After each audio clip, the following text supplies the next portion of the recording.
In today's episode of the Lead Machine Growth Show, we break down how AI automation is reshaping marketing strategy, not with gimmicks, but by removing friction and making it easier to scale for small teams. You'll learn how to rethink your time, spot automation opportunities hiding in plain sight, and begin with AI agents without needing a massive overhaul. So stay tuned. Welcome to the Lead Machine Growth Show. I'm your host, Lead Machine Coach, and founder of the Lead Machine Marketing Group and Mastermind.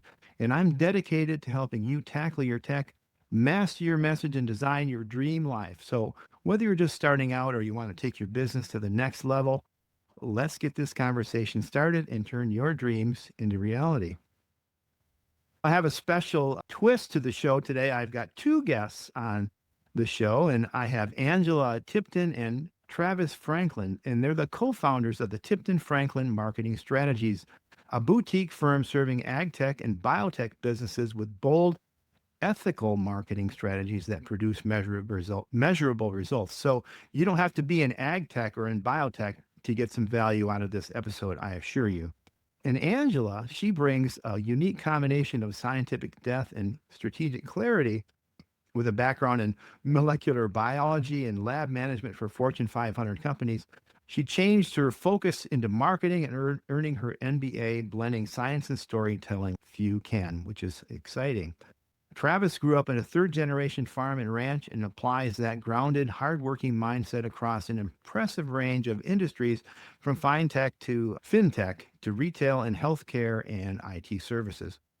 Together, they bring vision, versatility, and values into every project. And one of the things I admire about them, having talked to them, and Travis and I were talking before we started taping, is that the values and the integrity and the sometimes marketing can get sleazy and salesy. And I think making marketing human is something that we all have to do, especially faced with the pull of how AI is trying to take over instead of being just a really valuable assistant. So welcome to the show, Angela and Travis. Thank you so much for coming on today. I'm glad that we could be here. Thanks for having us, Paul. Yeah, thank you. Yes. Can you hear me okay? I've got my notes over the screen, so Travis, don't get upset. So Angela, if you want to point at Travis, he's over that would be your left hand. So if you do that, you're pointing at him. Okay. Welcome to the show. I love talking about AI, and we can just go on, but AI also needs a strategy. So Angela, I'm going to twist. We agreed to do it one way, but strategy comes to me first when I talk about implementation. You need to know about what your goals are, what your values are, what you're trying to achieve, and what are we up against when we're trying to use AI and kind of move that into our marketing arsenal of tools. Yeah, absolutely. So when it comes down to strategy, of course, the idea is focus. And the thing that's really exciting about AI is that there's so many opportunities. There's so many things that you can do with it. And it really is exciting, but it is also one of those things where it's easy to start following one rabbit hole and keep going down deeper and deeper down that hole. And if you lose sight of your strategy, then you don't know what you're doing or what your goals are behind the purpose of what you're doing. So what strategy does, what marketing strategy specifically does, is making sure that you're really honing in those pieces, which tools you're using, but more importantly, you know why you're using them. What are the specific goals around this? Is it to engage an audience? Is it to generate leads? Is it to get leads converting better? What are those specific goals as they relate to your audience? And how can you use the AI tools that are at your disposal to better reach those goals more effectively, more efficiently, and in a better way for business overall? Can you also add in how you can include your values and your growth strategies into that strategy? It's more than just your AI strategy, isn't it? Absolutely. Yeah, values are incredibly important. It's something that Travis and I talk about very closely. In fact, when we were getting started, we wanted to really focus in on what our values were so that we could make sure that we were translating that to other businesses as well. Yeah, so when it comes to values, it's really important to understand what exactly those are and how do your goals align with your values so that you can achieve those goals, but also doing it ethically and mindfully in a way that is really improving the world of business. And that's something that is near and dear to our hearts. And what we do is that we really work to promote businesses that are doing good for the world, or that we believe are doing good for the world. So those values and aligning those values with your strategy and with the tools you're using are really important. Yeah. And Travis, how does that look with you? The temptation to go with what AI gives you without giving it as much context because it's so fast. It'll give you whatever, it'll spit out a whole dissertation with just a single prompt. But how do you implement that and make sure that, okay, do you have to police it? Do you have to be smarter about what you're asking for? How does that work? Yeah, that's a super good question. And it goes back to what you were asking and what she was talking about is it really goes, you have to start with that why. Why are we using these in the first place? And then, so let's say that you want to engage people more. You want to have a better podcast. You want to have more newsletter information that's valuable. If you just spit in whatever Chat GPT throws at you, it's gonna sound very generic. It's gonna sound very vanilla. It's gonna sound very plain. It doesn't matter the tool, Chat GPT, Claude, Gemini, any of those. So what Mhm. we try and encourage is, okay, so this is what you're trying to accomplish before. You take those plans, your strategy, and dump that into a project inside of Chat GPT, for example. And then you can take past documents that you've written that are your true voice or things that you admire and put those Mhm. into there as well. And then you're slowly starting to give it all this context, right? So that's really one of the most important things for if you're using Chat GPT for, like we were saying, the content creation. And then take your ideas. So for example, if we were talking before the show, you have all these podcasts, you have all the YouTube videos. Others may have written their newsletters in the past. Take all of that and put it in there and say, okay, here's all the stories that I have. This is what has made me who I am today, the stories that I tell. And then start playing with it. Start giving it some basic commands and say, hey, this is a meeting that I just had. These are the thoughts. Help me understand what that means to my clients, to me personally, based on what I've written before. And then take that first output, see what you personally think. Is it something that's valuable to you? And then just make iterations. And the way that ChatGPT works and the others as well is you can pick different components. Say, hey, I don't like the way that this paragraph is written, or I don't like the way that you segued from this to Mhm. that. Use that to enhance what you've already written. And over time, you keep training that model what you want, and it learns the memories are following. And this is the stuff that I would write. It's just done in a few minutes versus hours and hours of writing and researching. Yeah. And you mentioned stories. Angela, you want to tap into that a little bit and tell us about how important stories are? We know that an AI it's a large language model, but it doesn't experience what we experience. It doesn't have feelings yet, as we know, as far as we know. W- How important is storytelling, and what's your approach to documenting those and pulling them from not only yourself but your personal, but I know you're a storyteller, so how do you get that from your clients? Yeah, absolutely. So storytelling is incredibly important. It really sets the tone for your business. It conveys how you explain your brand, your values, all of those things. So storytelling I consider incredibly important. And yes, I absolutely love stories. I've always been really passionate about them. And the way I look at it is that AI is, yes, it's a tool that can help you improve your stories. But to your point, Paul, it is still a machine. It doesn't understand human emotion. So it gets certain things right, but then it gets other things that are just entirely wrong. And just a few examples, kind of building upon the point that Travis made, is that it can do a good job of telling stories, but if you're looking carefully at some of the things that it writes for you, some of the things, first of all, are just straight up wrong that you think might be Yeah. research based or that it cites incorrect sources. So you have to be really careful about that, Mhm. sources that don't even exist. So you do have to watch out for that. But then there's a deeper layer to that as well. And that comes down to the story, the human emotion, the feeling behind it. And we as humans have this way of reading stories and just knowing whether or not it sounds right or it fits. So there's some of us that can tell, oh yeah, that was a machine that wrote that. That was not a human, or it felt like it was a machine that wrote it. It felt just feels really robotic. It's lacking that emotion, that story behind it that feels really genuine and real.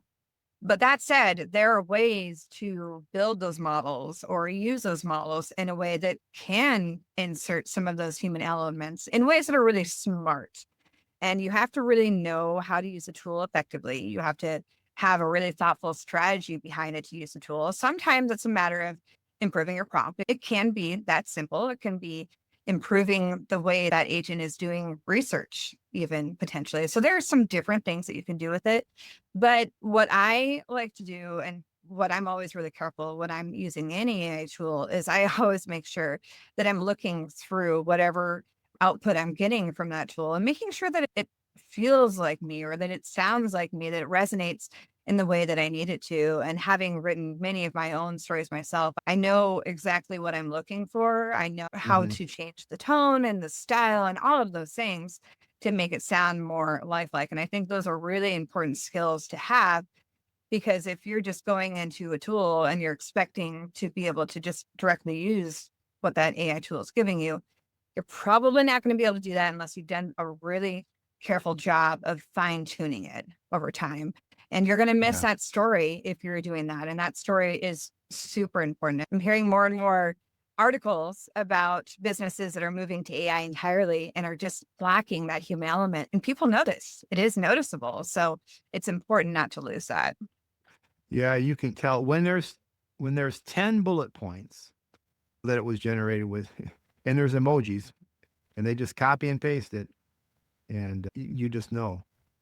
So, what does it look like for day to day for a marketing team that is using AI agents and automation? It doesn't have to be agents, or it can be the just Chat GPT. But what about agents? Yeah, and I can take that one. So Yeah. what I really like to in understanding the plan behind it. So I know that we keep coming back to this, but if you know the why behind what you're doing, that's going to dictate a little bit of what your day to day looks like.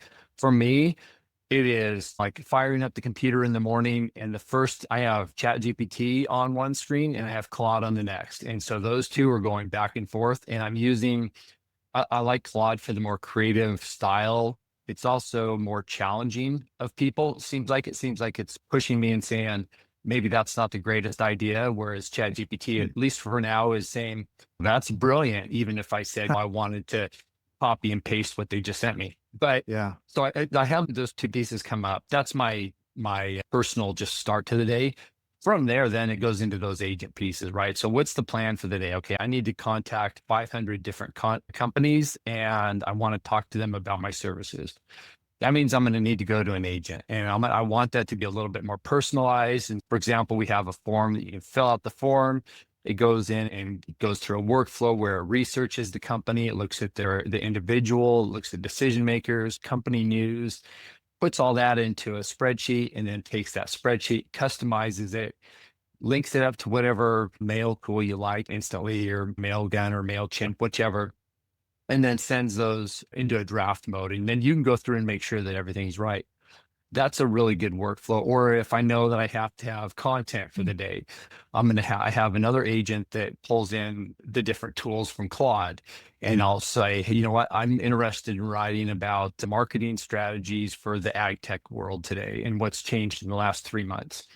So it goes and it'll do the research, and it looks at the latest news. It looks at some of the different feeds that I've given it and writes an outline for me. And then I tweak the outline and give it back to it. And then another agent goes in and starts drafting an article. And so I go in and look at that draft, look at it, edit it. And then I send it to a third agent that's an editor. And that editor goes in and makes sure that it's following my brand voice. It's not overusing bullets or the M dash classic, different pieces. And I try and put in enough emotion into it, to Angela's point, where it's not just copy paste research, but there's something of value to it. And this is why it is important to me. And I assign it that personality and that value. that thing comes out at the end, and it's usually 90% of the way ready. And it takes just going through it, making sure that they stuck to the bullet points that I agreed to in the outline, that Mhm. the edits that I suggested are still in there, and then that the edits that my editor agent made are all correct. And then I take that and I publish it in whatever, whether it's a LinkedIn post or whether it's a blog or a newsletter. That's one example. So those are a couple of examples of how an agent usage would be in like a day-to-day style. And there's so many more, like the way that the MCPs are coming in. If anyone's not sure what an MCP is, think of it as like a toolbox that your AI agent can call and just pick out whatever tool it needs. For example, if you have I have a HubSpot MCP that I built, it goes in there and it says, hey, I know that you're trying to draft an email. So it uses HubSpot's email tool. Or I know you're working on lists. It uses the HubSpot list tool. And so it's, instead of having to build all these different workflows to call it, it just goes to that MCP, and that MCP knows which ones to pull. So then I can organize my marketing campaigns. I can organize my contact lists. Super valuable. Wow. Yeah, that's great. And for those listening, an AI agent, and I'm going to use lay terms here, is a purpose built, I'll call it a chat GPT, but it's really a GPT, or it's, you have voice agents, you have conversational agents, and you have work style agents that do a specific kind of task, like researching and then coming back with the kinds of things you said. So an agent is a purpose built AI assistant. Wouldn't that be, was that accurate, Travis? Yeah, I think that's a great way to classify. I've heard a lot of people use it as they talk about them as an intern, as an assistant. I think that's a really good, just in our, for lack of a better term, in our human vocabulary, that's the best way to describe what those agents are doing.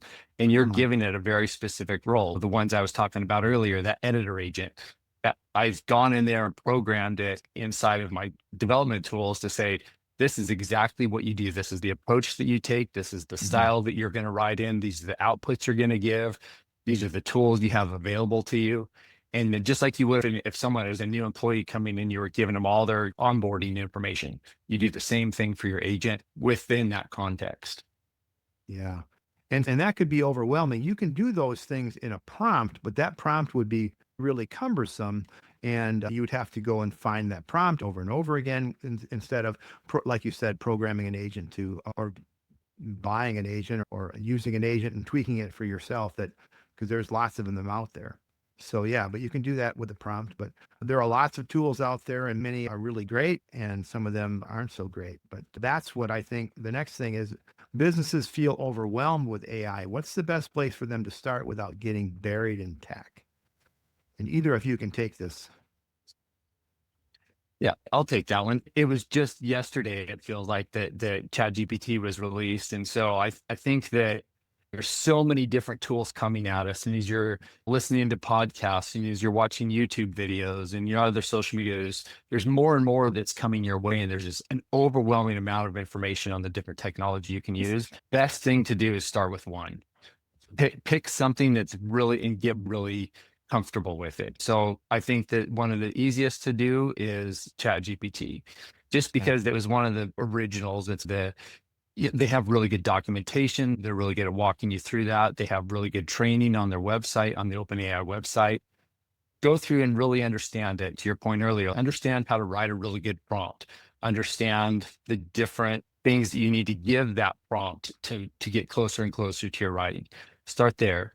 Then move in, like you said, build in a custom GPT. And what that is, it's basically you take your prompts and you put that into a single tool that can be called on. It always acts the same way. It's always going to talk in a certain direction. So you can have your one that's maybe an SEO specialist and you can ask it questions or have your run through your website and it gives you some SEO ideas. Build another one that's maybe a research GPT and you've fed it all this information about your company. Does this match my story? Does the information that you have access to match what I just gave you? And that's the next kind of iteration. And then from there is where you graduate more into some of the deeper tools like the workflow automations, the N8Ns, the make.com, Zapier, Flowwise, some of these tools, that's where you really start. So start simple, progress within that tool, maybe add a couple of other guys or LLM. Claude's really good. Gemini's really good. And then start just growing your knowledge base from there. Yeah, I use Gemini for the more technical things. Like I do a lot with Excel and with databases and SQL and things like that when I need to jump in on something like that. And so Gemini has a really great technical background, I think, more so than ChatGPT. But I don't usually, ChatGPT is great for reading spreadsheets and analyzing and summarizing and things. So yeah, you need to have a toolbox. So Yeah. where do you think businesses are wasting the most time in their marketing operations, and how can automation help fix that? I think we just mentioned that a little bit, didn't we? Yeah. From the waste perspective, I think that what we hear the most is people have just tried too many things and couldn't figure out where it was going to add value. They saw a YouTube video that said it can write content. Oh, great. I'm going to have it replace my marketing team. They go in there and they use it, and the content's garbage, right? It doesn't match the brand. It doesn't have a good story. People aren't interested in it. Worst case, nobody's reading it on Google, and then your SEO is going bad. So there's all these, and so they just write it off and say that, hey, that was a waste of my time. Yeah. The next piece is like not knowing why you're doing it. And that kind of ties to what I was just saying, but understand why, like have the strategy behind it, have a plan for how you're going to use it. Don't just be, hey, we're an AI first company and you don't know what that even means. If you're an AI first marketing company, does that mean you're department of one and you have a team of 20 agents?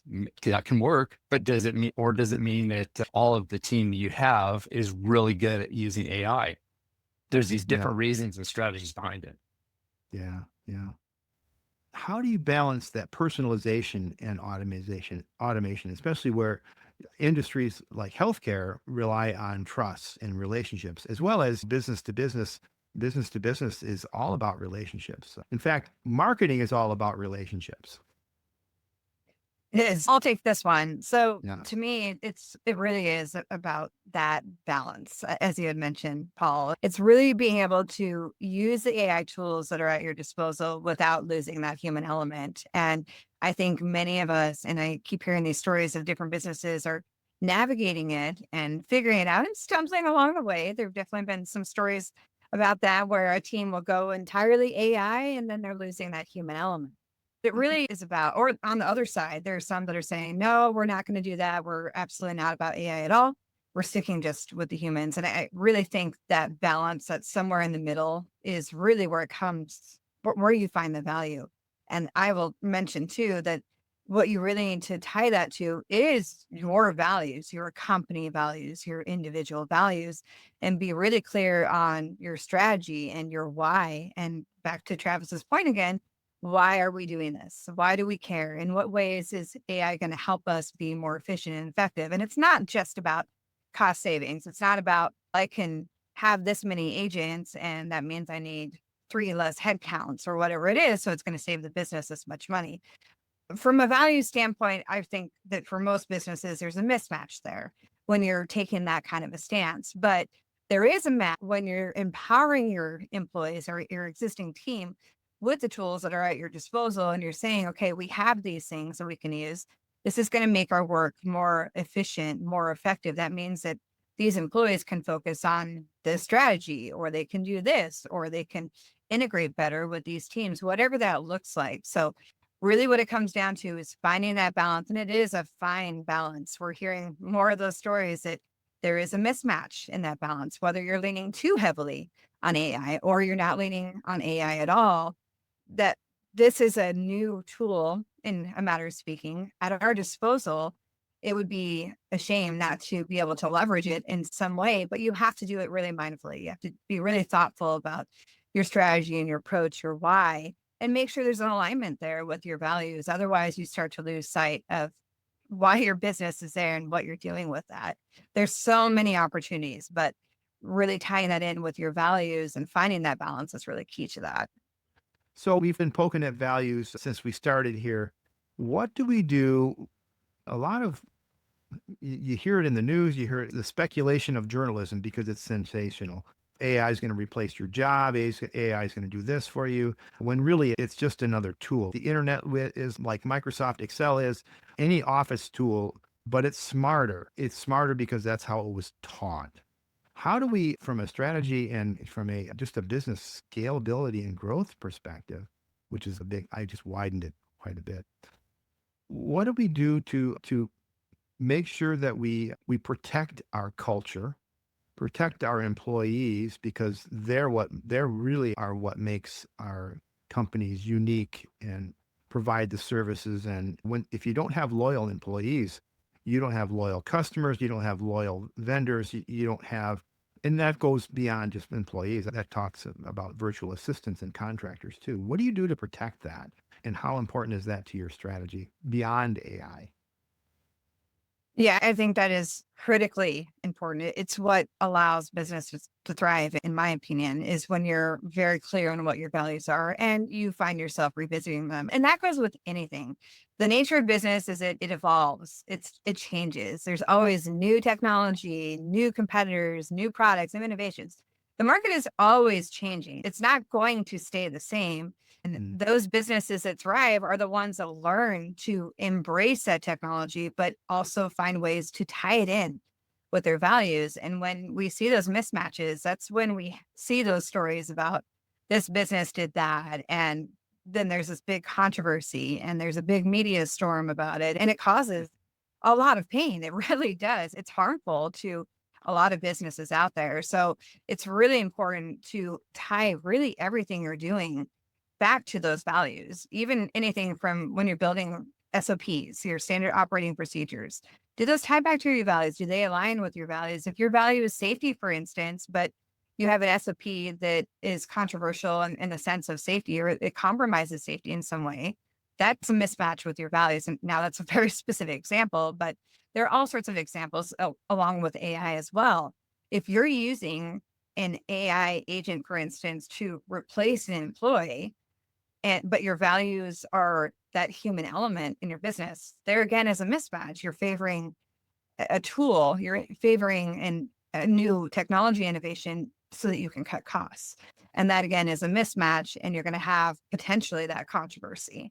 So it's really important to tie everything you're doing from your SOPs to your strategy to just what you're doing on a day-to-day basis, your meetings, tie those in to your values and make sure that there's a match.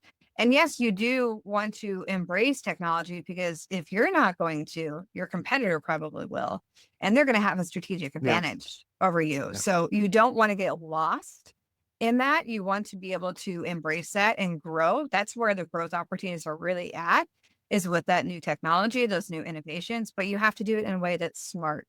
And if you can do it in a way that's smart, that ties in with your values, you're going to stand out from your competitors. Yeah, and you mentioned SOPs, standard operating procedures. We know what they are. When you mention them, people, employees especially, roll their eyes because they don't really follow them. They do these other things. So, how do we make sure that they're following them? But also, as a founder of the company, you may have these values. You may have these, you expect people to be treated this way, your employees, your vendors, your clients, everyone, your prospects. As you grow, you have middle management. You have these other people who are involved running your business for you. How do you make sure that they are running it that way? And also beyond AI, this is a problem for companies that grow. They just want to grow. You hear about mergers and acquisitions. There's a company that I know of that was once a very small veterinary office, and they were approached by a conglomerate of big, lots of whole network of veterinary offices. And what happened was they lost their heart. They lost their heart, and the employees, their motto was to be the place to work, the ideal place to work, like in the best in the industry.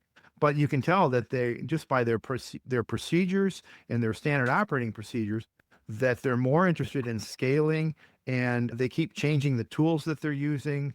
They're really directionless with their technology, and it really is a big burden for their employees. So that's a long way to, how do we solve that problem? Yeah, well, that's a big problem. And I've been involved with a number of mergers and acquisitions as well. And so I've experienced this firsthand. And Yeah. it's a big pain point. It's very frustrating. It's very disappointing. And it really comes down to again, culture and values. And sometimes what happens when a larger conglomerate absorbs a smaller business, you lose that, or you lose that sense of being. And now, again, with all things, there has to be some kind of a balance. If you're merging and you're starting to integrate different processes, you have to find a way of doing that, but there has to be a healthy balance to that. And if the big conglomerate, as often is the case, says, okay, no, you have to do it this way, you have to do it that way, we're changing all of your SOPs, that can be a pretty big hardship for a smaller business. I wouldn't say that most big conglomerates do that just suddenly overnight. Usually it's a bit of a time and a process, but to do that effectively, or the way I've seen it done effectively, is if there is really great communication between both sides and a discussion about, this is why we do it this way. Okay, this is why we do it this way, and try to find somewhere to meet in the middle. It's when bigger businesses come and say, you have to do it this way, then that's when you start to lose that hurt. So it's not an Yeah. easy problem to fix, because to some degree, yes, you have to be able to integrate those processes. You need to be able to streamline the work that you're doing. You have to be able to work better together. So you have to harmonize some of those systems. But if you're doing that very suddenly, you're not being mindful of why that smaller business is doing it that way, then you're going to start to lose those pieces. And yeah, you'll start to see an exodus of employees as well. Let Yeah. me jump in real quick and say, I think this is a great reason or way to use AI really effectively. Me too. You bounce the plan through an AI and say, hey, what are the risks? Here's the profile of my employees. How are they going to take that? This is the plan. What's going to be the worst case scenario? What's the best case scenario? Yeah. And I was thinking similar thing. I was thinking of, okay, so as you create new SOPs, because you're going to have to retool your organization as you grow. And I'm talking from a small solo entrepreneur to a 3 to 4 or 5 small business to a 100-person or more. They all have the same problem. It's just you pay for the sins of the past as you grow. One thing you could use an AI agent for is to teach it about your values, teach it about your existing processes, and you can say, I want to change this process, or I'm going to change this, or I need a new SOP for this. This is, and you could dictate it like we were talking about it. You could just dictate your narrative into a Word doc and give it to it and say, okay, how do we structure this so that we honor the employee, we honor the client, we honor the vendors, and we honor all the downstream places that it needs to go, that it might impact. There's lots of data points and things. And how would you accomplish that? So that'd be a great way to include in your workflow of developing new SOPs. So there's Absolutely. the geek in me. What haven't we mentioned, Angela, that you'd like to share with our audience about not just AI, but business strategy and marketing strategy? What's your jam that you would really like to share with us today? Yeah. One thing that I will start with is that marketing strategy really should form a bridge when it's working effectively. And that bridge is the problem that your customer is having and the solution that you have. And now marketing forms that bridge, but we talked about all of these other elements that happen behind the scenes, your Mhm. strategy, your AI tools, your SOPs, whatever it is that you have at your disposal to really help bridge that gap. And marketing is really designed to help bridge that and help those problems find those needs with your company. And if you're going to do that effectively, it's really important to tie that in with your values, which we spent a lot of time talking about. So Yeah. don't forget that marketing is your bridge. I know it's one of those things in businesses is often cut first when spending cuts happen, right? But marketing really is, when it's at its best, designed to serve as that bridge to make sure that you're connecting your customer's problem with the solution that you have. So don't forget about that. Yeah. And Travis, how about you? Touched on it a little bit. I would say dedicate an hour of your day or start with 30 minutes and learn something new about the way that, I'm that geek brain too, but I'm like, think about AI, spend just a little bit of time learning about what ChatGPT can do, get comfortable with it, and then listen to podcasts, go to OpenAI's libraries of knowledge, expand more and more so that you understand what the shift is happening. So you mentioned earlier AI taking jobs. I envision a future where AI isn't taking jobs, just like the computer didn't, just the typewriter didn't. Like there's all these different evolutions along the business line. It's just you have to make sure you learn how to use these different tools that come into play. Or like you said, this is smarter, absolutely. But if you spend that hour a day, you're going to be ahead of your competition who's not thinking about it. And they're like, oh, I'm going to let someone else deal with that. I'll come back to it. Then Yeah. you're going to advance a lot more quickly, and you're going to find yourself more in tune with your customers. Right on. So let me ask you this. At the top of the show, I promised that we're going to be able to spot opportunities to use AI that are hiding in plain sight. So would you like to, this is where we say, okay, there's three things that we can do to do that. Either one of you or both of you, let's close out the story with spotting opportunities that we could use AI that are hiding in plain sight. What's on your mind, Angela? First thing that's on my mind that I love to use AI tool for is that it can be just a great idea generator. And I like to use this from the storytelling lens, but I know that a lot of people, and I'm not immune to this, suffer from writer's block. If I'm trying to get something started, I have this great idea in mind, but I'm just struggling to put it together or put it in a frame that makes sense. I love to just play around with the different AI tools that are at my disposal and just see what it comes up with. And sometimes it surprises me. And sometimes I just use it strictly for that, just to get the ball rolling and start generating some ideas for me. So brainstorming ideas, just giving you a frame to work with, it really can be a great tool to avoid writer's block, or if you're having a hard time just formulating different ideas, it can be really helpful for that. So sometimes you might be surprised in the ways it can help you. When I find myself stuck, sometimes I'll just throw a prompt in and any random tool, Gemini or otherwise, and just see what it comes up with. And sometimes it does surprise me. Yeah. Yeah. How about you, Travis? Let's see. Here's two that I would start with. One, have it challenge your vendors. And I say this as a vendor, right? If I give somebody a strategy, ask Claude what it would do with that strategy. Or is this on point with what I thought? Or ask ChatGPT, is this on point with what I thought? Is it representative of what I want my values to present to customers? Is it true to my brand? I think that's one that not a lot of people are doing.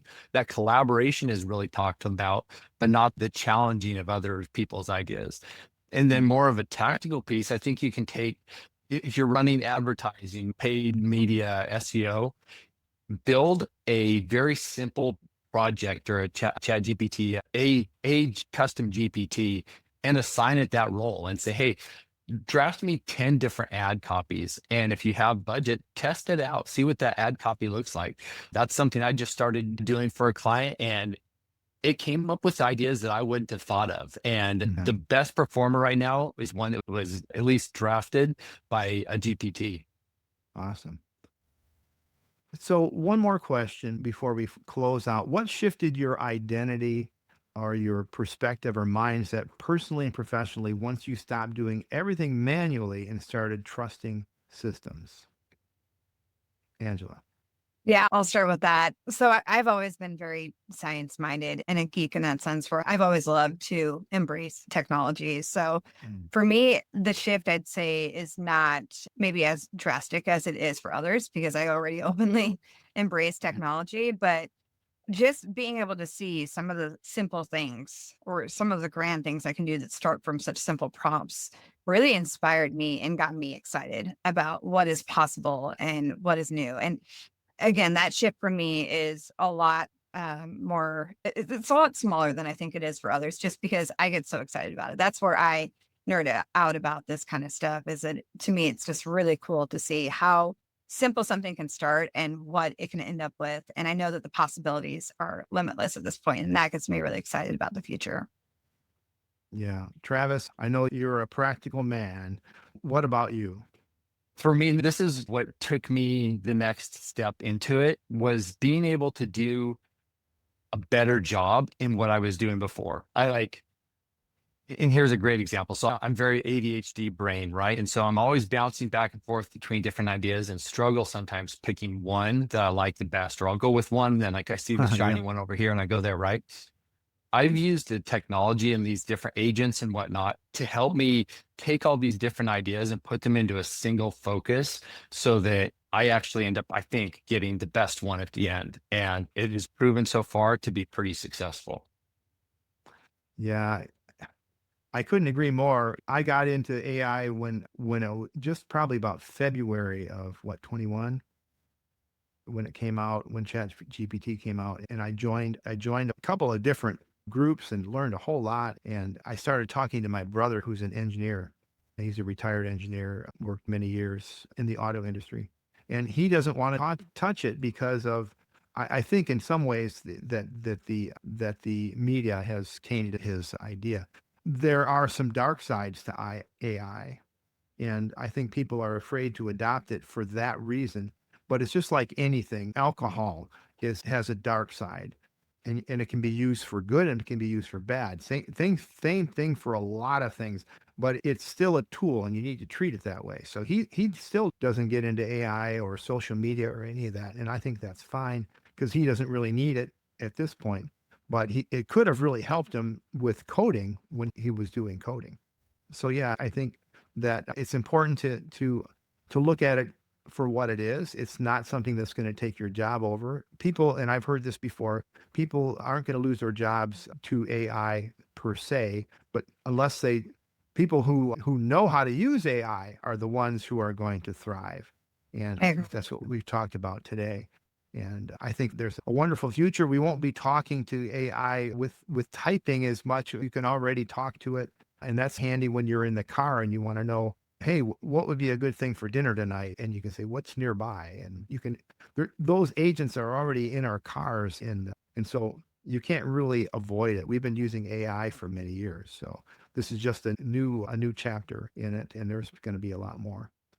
I think that about wraps it up. Remember, faith and action go hand in hand. So keep the pedal to the metal. Until next time on the Lead Machine Growth Show, I'm Paul Guyon and Angela Tipton and Travis Franklin. You know what I forgot to say? I forgot to ask you about how we can get your guide, the Leader's Guide to AI Adoption. So tell us about that. Yeah, Yes, just good. well, I'll tell you about it, Ange. Yeah, so just real quick, you can get it off of our website, tiptonfranklin.com. Got it. And it's just a really nice implementation guide that walks you through 3 steps if you wanted to put it into your business yourself. We also are here to help if you want a little bit of guidance. Yeah, I really enjoyed what we talked about today. I'd like to dig deeper into AI agents, but there's not time to do that today. And that might be a private conversation because our audience might just get, I don't want to listen to that stuff. But maybe if we start talking about the things they can do for you, answer your phone and book an appointment. And now that's really useful. And AI is doing that today. What about answering your direct messages and delivering a lead magnet?